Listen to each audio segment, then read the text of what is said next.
आओ मैं आज आपको दिखाता हूँ कैशियर को अपना बैच कैसे क्लोज करना होता है। राइट, ये हमारा डेली रजिस्टर है। इसको हम बैच बोलते हैं। बैच मीन्स जो लास्ट में आप पूरे दिन का हिसाब आप उसको कैसे क्लोज करते हो। राइट, दिन के हिसाब को क्लोज करने के लिए हमें क्या क्या चाहिए होता है। एक कैश काउंटर को क्लोज करने के लिए हमें उसकी पूरी विगत चाहिए होती है। लाइक वाइज वो टोटल आज की जितनी भी सेल्स करता है, ठीक है, उसके सामने वो क्या क्या चीज़ें याद रखेगा। एक तो उसके पास कैश आएगी, आइधर कोई कस्टमर यूपीआई से पेमेंट करके जाएगा, या तीसरा उसने किसी को पेमेंट किया है, टेम्पो को, चाय वाले को, कोई पार्टी को, किसी को भी, या तो वो उसके अंदर किसी को डिस्काउंट दे रहा है। राइट, तो ये चार चीज़ों को जब वो टोटल करेगा तो उसके सामने ये वाली सेल्स का टोटल मैच होना चाहिए। राइट, इस तरीके से हमें टोटल टू टोटल मैच करना है। राइट, मैं समझाता हूँ इजी वे में। अब ये सपोज करो आपके बिल्स हैं आज के। राइट, ये यहाँ पे आपने अमाउंट लिखते गए जो भी यूपीआई से है, ये आपने बिल नंबर लिखते गए, और ये इस तरीके से आपने टोटल मारा। आज आपके पास टोटल यूपीआई से कितने पैसे आए हैं? 24,677 रुपये। ये जो पार्टी जी पे है, बिल दो तरीके से बनता है। एक कैश में माल बिकता है, क्रेडिट में माल बिकता है। जो माल क्रेडिट में बिकता है वो पार्टी के नाम में दिखाया जाता है। सपोज करो मोहित आया, वो कैश दे गया तो वो कैश में चला जाएगा। अगर मोहित ने बोला कि भाई मैं पैसे बाद में दे जाऊंगा, या मैं अभी हाफ पेमेंट करके जा रहा हूं, तो वो क्रेडिट में बिल बनेगा।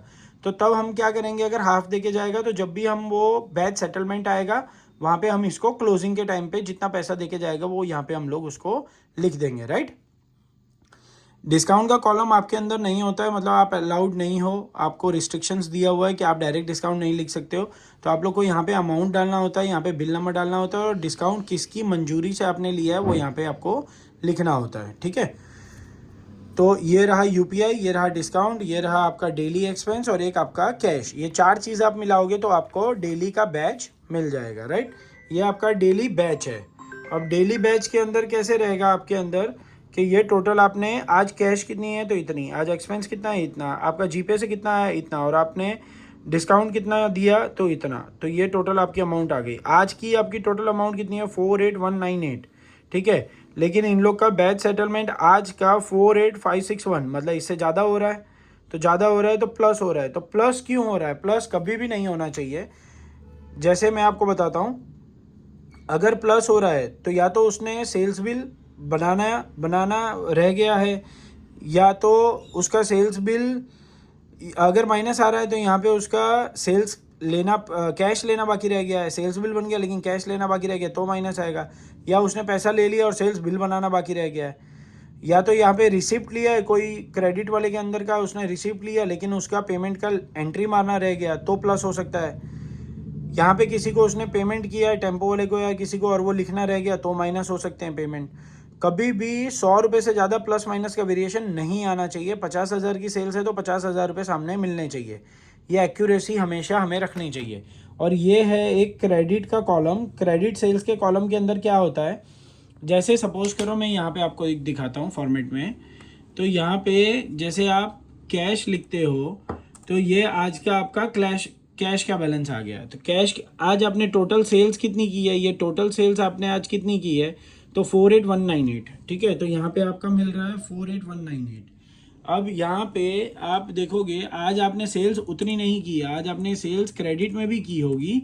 तो क्रेडिट की सेल्स आप जब सेल्स लिखते हैं तब आपकी सेल्स वहाँ पे दिखाती है। राइट, तो ये जब आप करोगे और यहाँ पे नीचे जाओगे तो यहाँ पे ये देखो कैश कैश कैश कैश लिखा आ रहा है। अब ये जो आपने बिल है, ये बिल आपने क्रेडिट में बेचे हैं। तो किसको किसको आपने क्रेडिट में बेचा है? एक संदीप एम्पोरियम पार्टनर को बेचा है 3,923 का, एक आपने डेकोर होम फर्निशिंग को बेचा है, एक आपने बीरेन जी को बेचा है, और एक आपने कैलाश टेलर को बेचा है। तो यहाँ पे आपको टोटल मिल जाएगा। अब ये चार बिल आपको कहाँ लिखने हैं? तो ये चार बिल आपको यहाँ पे लिखने हैं। यहाँ पे क्या क्या लिखना है? उसका सीरियल नंबर, पार्टी का नाम, उसका बिल नंबर जो भी लगा होगा, अमाउंट उसको कितनी बनी, और बिल अटैच आपने किया या नहीं किया, इसके पीछे आपको उसके बिल अटैच करके देने हैं। और यहाँ पे reason for not attach the bill. कई बार क्या होता है, क्रेडिट का बिल 3-4 तरीके से जाता है। इधर पार्टी काउंटर से लेके जाएगी तो वहाँ पे साइन करके जाएगी।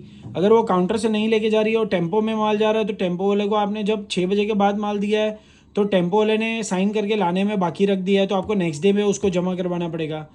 तीसरी चीज़ है कि अगर आपने पोर्टर से माल भेजा है तो आप उससे क्लेरिफिकेशन व्हाट्सएप पे ले लेंगे और व्हाट्सएप का यहाँ पे लिख देंगे कि भाई इस तारीख को मैंने पार्टी से क्लेरिफिकेशन ले लिया था कि भाई मैंने पोर्टर से आपको माल भेज दिया, तो तब आपका बिल अटैच नहीं होता है। लेकिन बिल हो सके उतना अटैच करके ही भेजो, ताकि कस्टमर ऐसा ना बोले कि वो मटेरियल तो मुझे रिसीव हुआ ही नहीं है, राइट।